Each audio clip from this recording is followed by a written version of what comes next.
Hi friends, ఇవాళ మామిడికాయ మెంతి బద్దలు నేర్చుకుందామండి. కప్పుడు మేము మామిడి మొక్కలు సన్నగా తరుక్కోవాలి. చెక్కు తీసుకుని 8 మిరపకాయలండి తుంచి పెట్టుకోవాలి.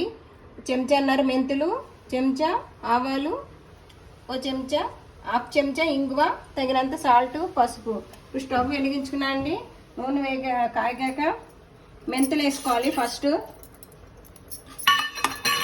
ఇవి మెంతుల మట్టుకు బాగా క్రీమ్ కలర్లోకి రావాలి, బాగా నల్లగా కాకుండా. అప్పుడే చేదు రాకుండా ఉంటుందండి, జిగురు రాదు. ఈ 4 రోజుల దాకా ఉంటుంది మెంతి బద్దలు. ఆవాలు వేసేసుకోవాలి. కలర్ వచ్చింది కదా మెంతులు, అప్పుడు వేసుకోవాలి ఆవాలు. ఎప్పుడైనా 2 కలిపి వేసుకోవద్దు, ఆవాలు త్వరగా వేగుతాయి. అందుకని మెంతులు వేగాక అప్పుడు వేసుకోవాలి. మిరపకాయలు వేసేయాలి, మిరపకాయలు కూడా వేగాలి. కొంచెం పసుపు వేసుకోవాలండి.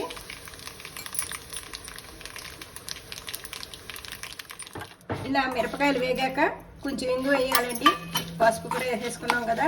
ఇప్పుడు స్టవ్ ఆర్పేసేసి తగినంత సాల్ట్ వేసుకుని చల్లారాక మిక్సీకి వేసుకోవాలి.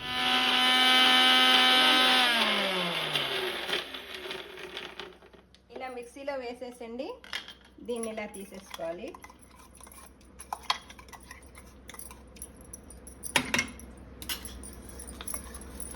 కొంచెం ఉంటుంది కాబట్టి కొంచెం తీయతో తీసేసుకోవచ్చు, లేకపోతే చెంచాతోటనే తీసుకోవచ్చు, మీ ఇష్టం.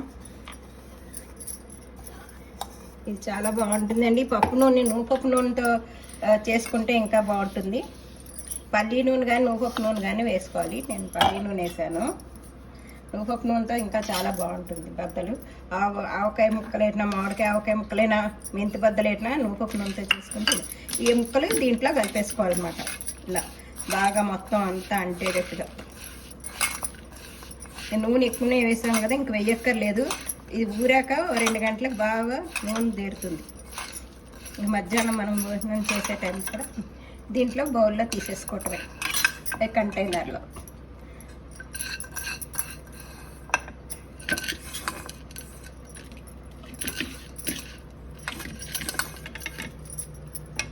ఇంతే అండి మామిడికాయ మెంతి బద్దలు. చాలా బాగుంటుంది, పుల్ల పుల్లగా, కారం కారంగా. లైక్ చేయండి, షేర్ చేయండి, సబ్స్క్రైబ్ చేయండి. Thank you.